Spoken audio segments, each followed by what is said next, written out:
Unanimous votes in the United States Senate usually occur only on such non-controversial issues as home, mother, the flag, and apple pie.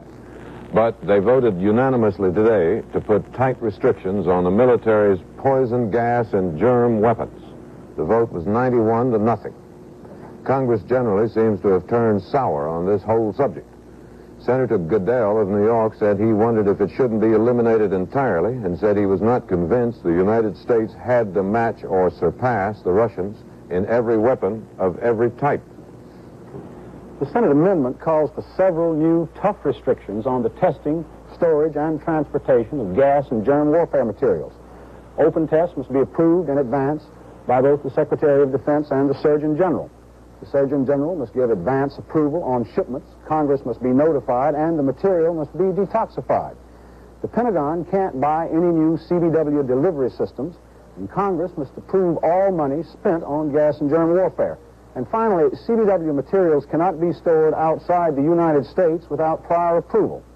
Some senators who wanted a total ban on CBW testing and deployment said the amendment doesn't go far enough, but Senator Thomas McIntyre, who sponsored it, said at least it's a beginning. We've got to do a lot more studying, and we will.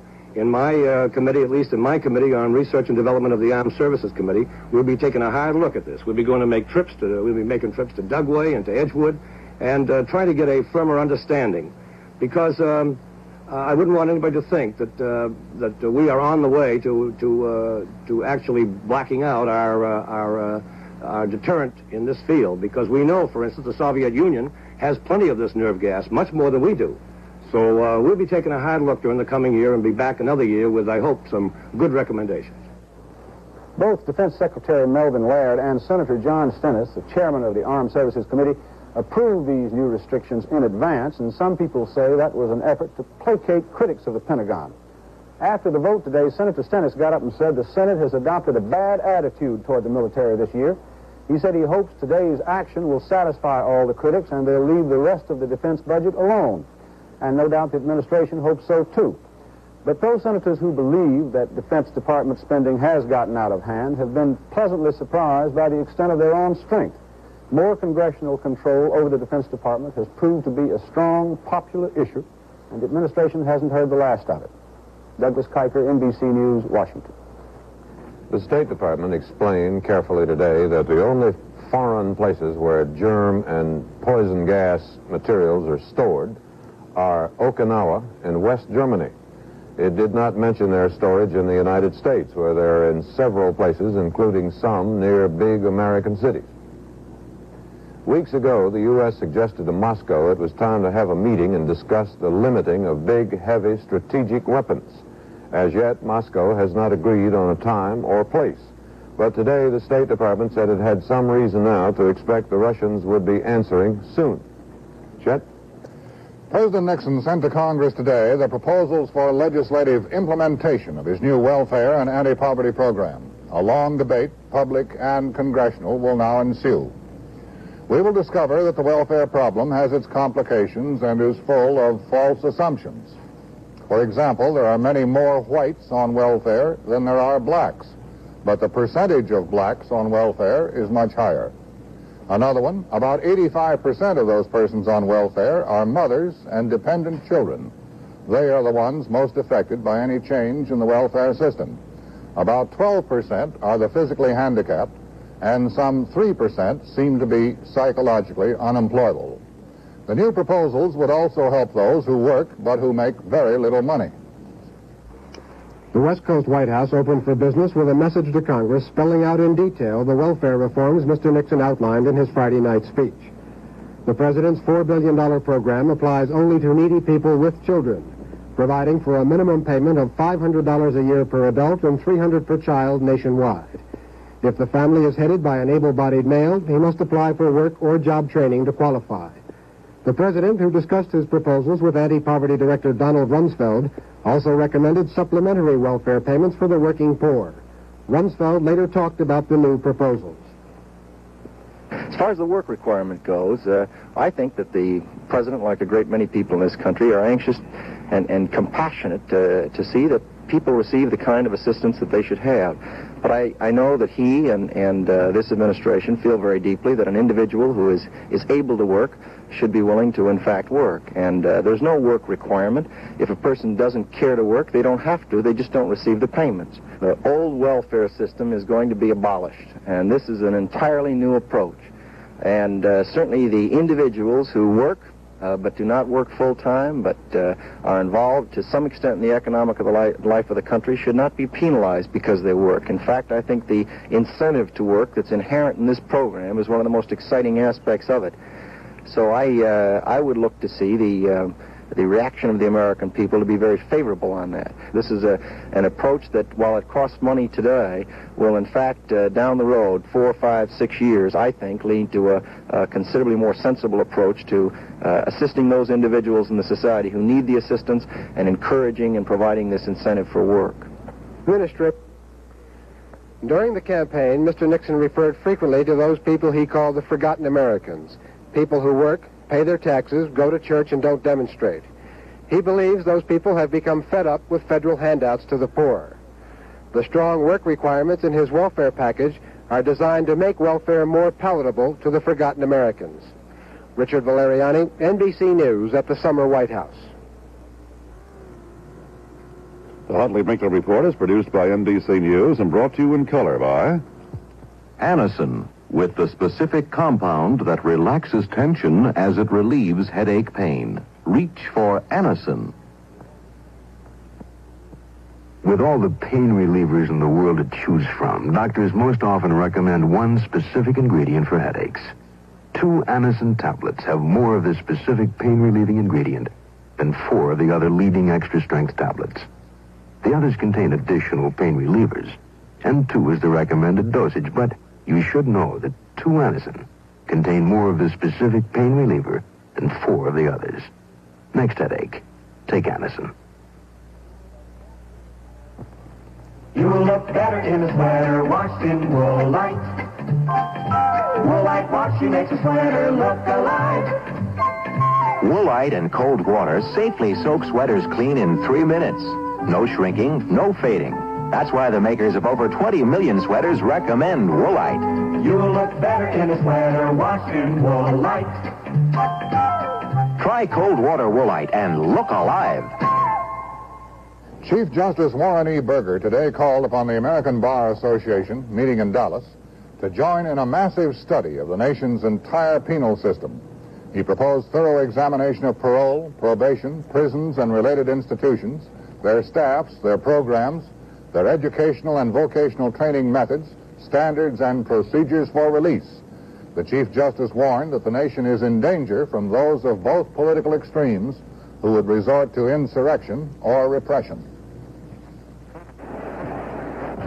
In his first major public appearance as Chief Justice, Warren Burger ruled out any immediate changes in the Supreme Court's controversial criminal law decisions. He indicated at an American Bar Association luncheon in Dallas that he wanted a lot more time to study the problem before he committed himself. However, in his speech, he showed annoyance that while most lawsuits are tried now under simpler, more rapid procedures, criminal cases have become more complicated, the most complicated of any country. None can match us in the manifestations of concern for the accused. If I were sure, and I'm not sure either way, that all of this is good for the accused in the long run and in the large and long-range sense that it helps him, I would be enthusiastically in favor of every single part of it. I've often put the question, and I think it's one we must put constantly. What is the social utility of what is proposed? And by social utility, we must mean simply that a process is useful to all of us. To all of us. In short, that it strikes the fair balance between society and the individual. The important question yet to be settled in our system is whether providing defense counsel for everyone really means that it is the function of the lawyer to insist upon the exciting panoply of a trial in all circumstances and in every case. While the Chief Justice may ponder redirection for the court, he lost no time wading deep into this bar meeting. He would like to see a less aloof Supreme Court, a court in working, practical partnership with the nation's judges and lawyers. Carl Stern, NBC News, Dallas. President Nixon has 120 federal judgeships to fill, and he has let it be known through Deputy Attorney General Kleindienst that he will not make any appointments without getting recommendations from the Bar Association. David? Friday night in Los Angeles, a movie actress and 4 of her friends were murdered, and the circumstances were lurid.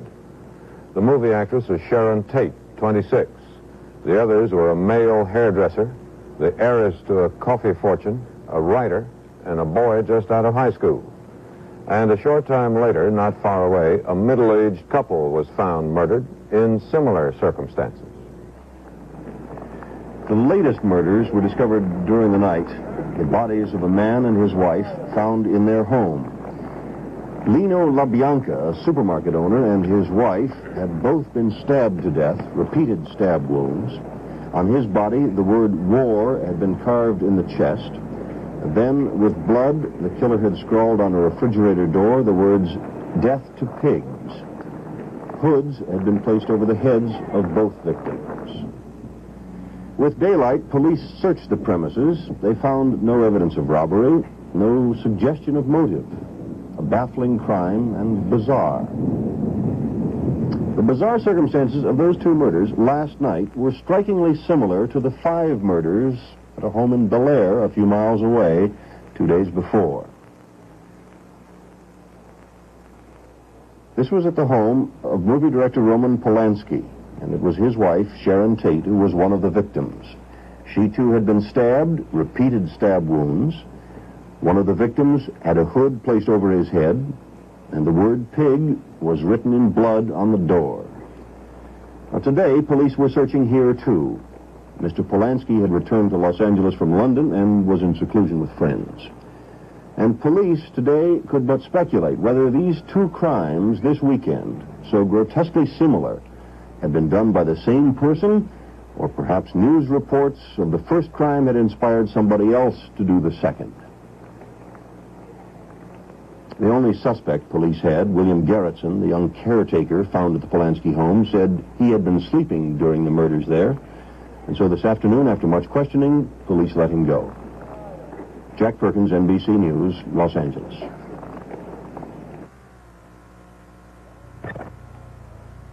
There he is now, folks, that summertime phenomenon, the backyard barbecuer. Built himself a grill that does everything but tie his apron. Buys his meat special from his brother-in-law, the butcher. Are his friends going to flip over those steaks? Is that meat going to astonish the taste buds? Is it going to be juicy and tender? We can hardly wait. Oh, my, is that great? No, it isn't. Sorry, Charlie, but when the meat is tough, the meal is a flop. Too bad he forgot the one little thing that ensures juicy, tender, flavorful meat. Adolph's Instant Meat Tenderizer. It never fails. It takes a lot of time and ingredients to marinate meat, unless you use Adolph's Instant Meat Marinade. Works in 15 minutes. While President Nixon was in Thailand, Vietnam, India, Pakistan, and Romania, his Secretary of State was visiting other Asian countries and winding up in Australia and New Zealand. Today, he was back in California at the President's vacation house, reporting to him on what he said to them and what they said to him. Then he talked to reporters and said, for one thing, he couldn't understand why the Chinese didn't respond to this country's friendly gestures, and he reported some of his findings. Mr. Secretary, did you find any thought that some of our Pacific allies would like to withdraw their troops from Vietnam, too? No, I did not find that sentiment expressed. I did find that, naturally, they were interested in our program and how fast it would proceed and how many troops would be replaced. And they did show an interest, as you might expect, in wanting to be phased in at some point along the line. But there was no feeling, I think, on the part of any that I talked to that any immediate withdrawal on their part should take place. In Vietnam on June 18th, there began what came to be called a lull. The level of fighting was reduced, although the American casualties seem not to have been reduced as much. Today, and in the last 24 hours, the North Vietnamese opened attacks 4 times in 4 places. An American military spokesman said they thought they might be beginning another big offensive.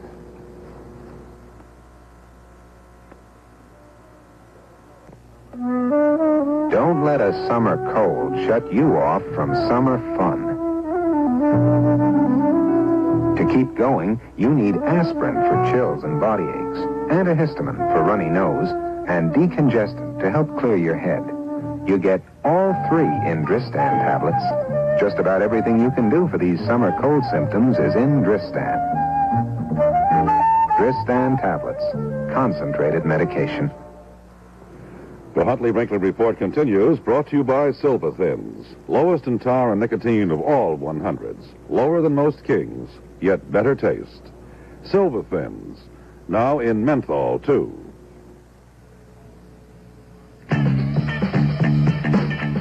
Latest U.S. government figures show Silva Thin's lowest in tar and nicotine of all 100s tested.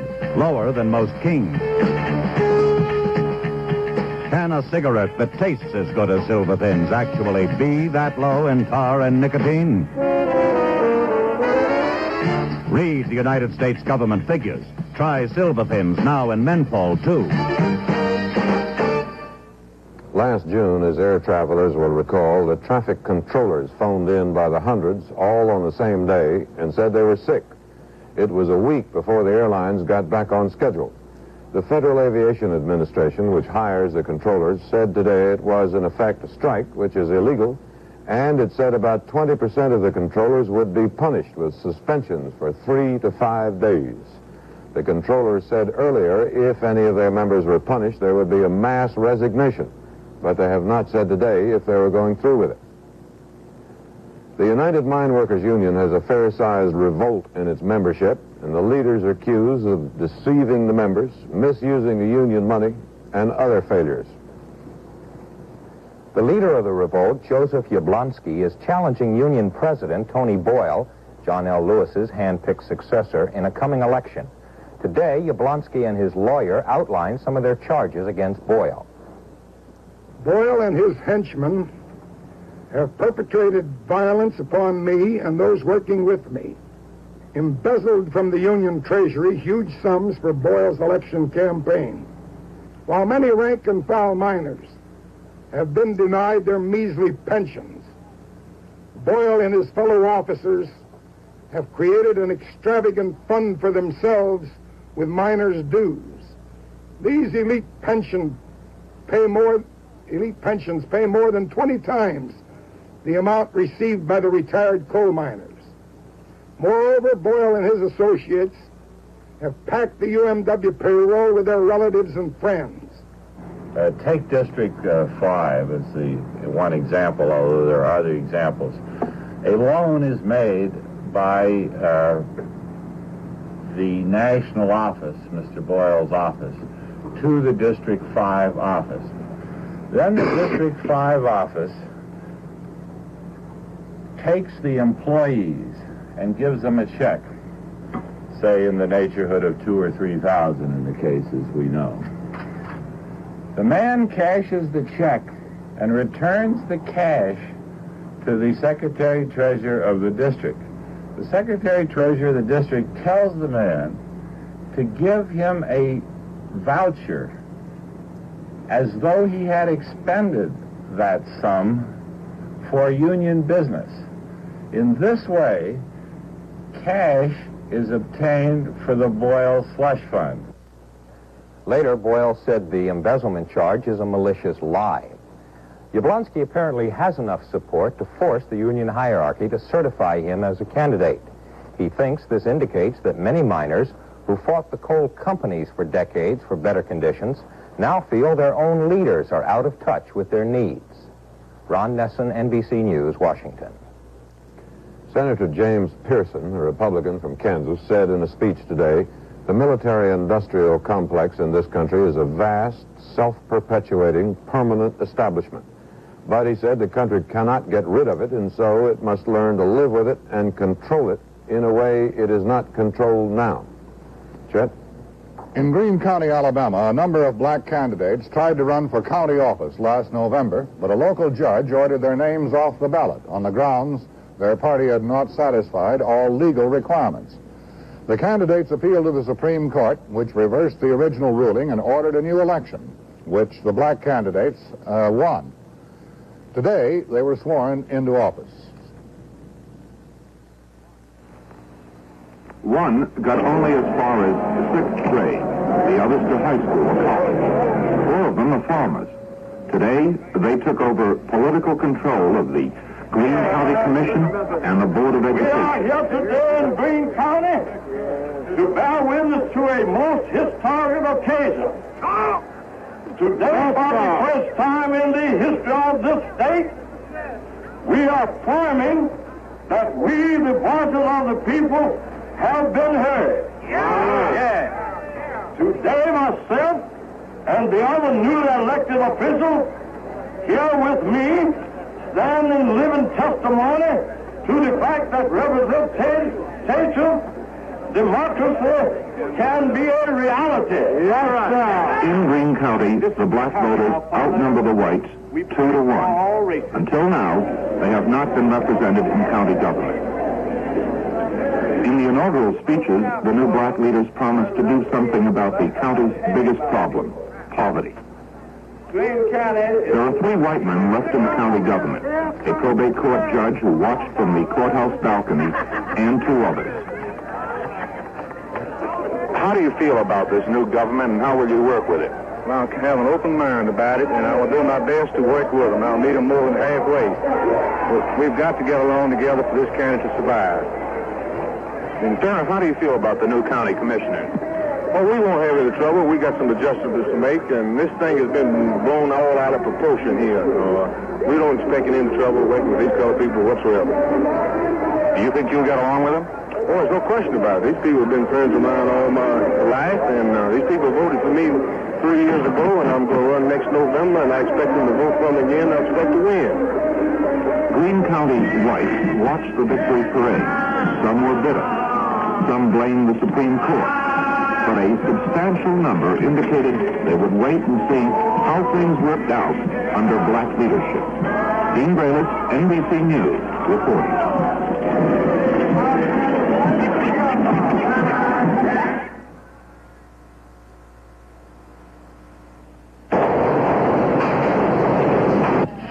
Hamburger to go with everything.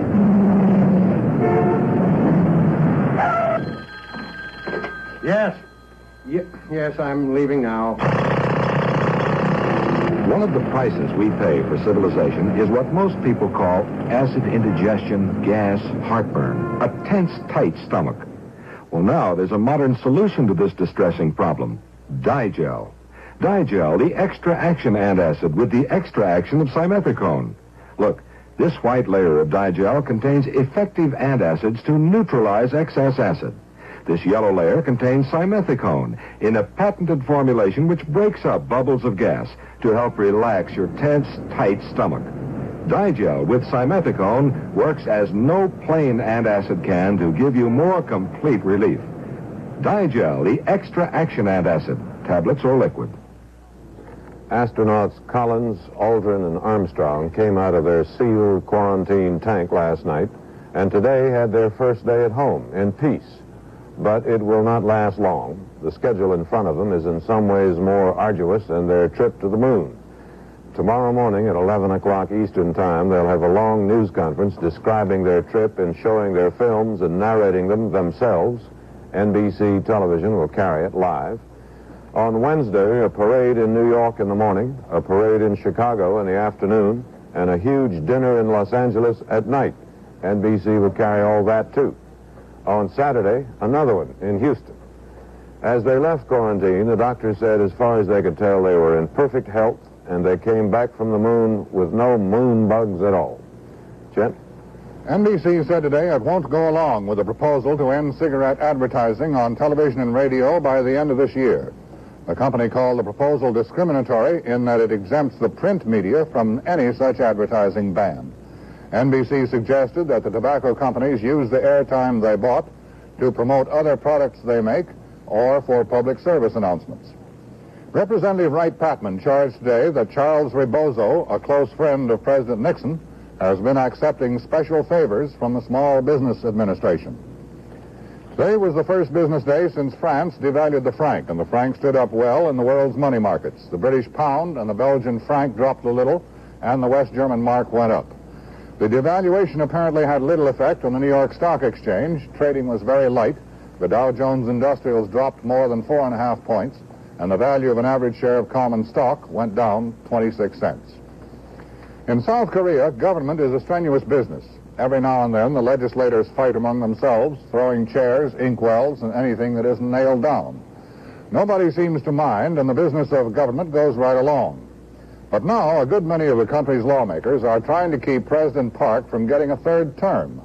Over the weekend, they got so worked up about it that they wound up fighting riot police.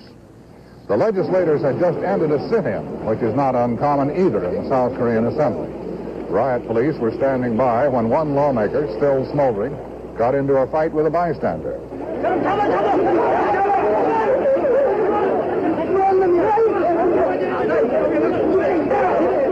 Then the riot police, who like to fight anyway and don't much care who their opponents are, squared off with the legislators.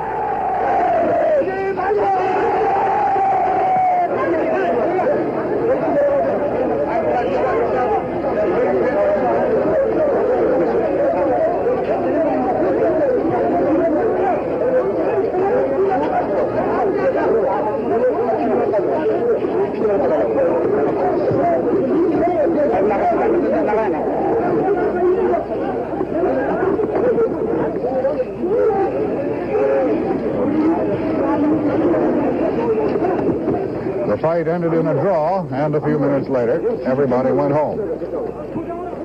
Good night, David. Good night, Chet. And good night for NBC News.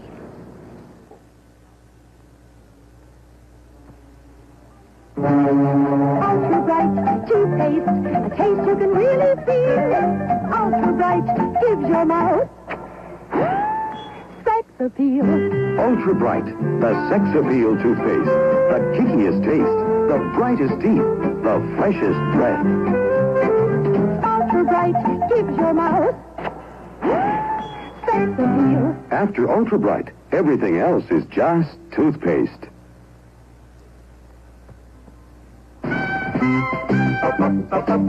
Baggies are coming. Plastic bags? Not just bags. Baggies. Look how big Baggy sandwich size is. Buy baggies. Food wrap size also happens to be school book size. Buy baggies. Look, there's a Baggies jumbo size, too. Buy baggies. Those ever-loving baggies, there's a size for everything. We're baggies, first name for plastic bags. Buy baggies. See NBC News' complete live color coverage of the astronauts' news conference. Tomorrow morning beginning at 11 Eastern Daylight Time. And on Wednesday, watch NBC News' complete live color coverage of the Day of Ceremonies in honor of the astronauts.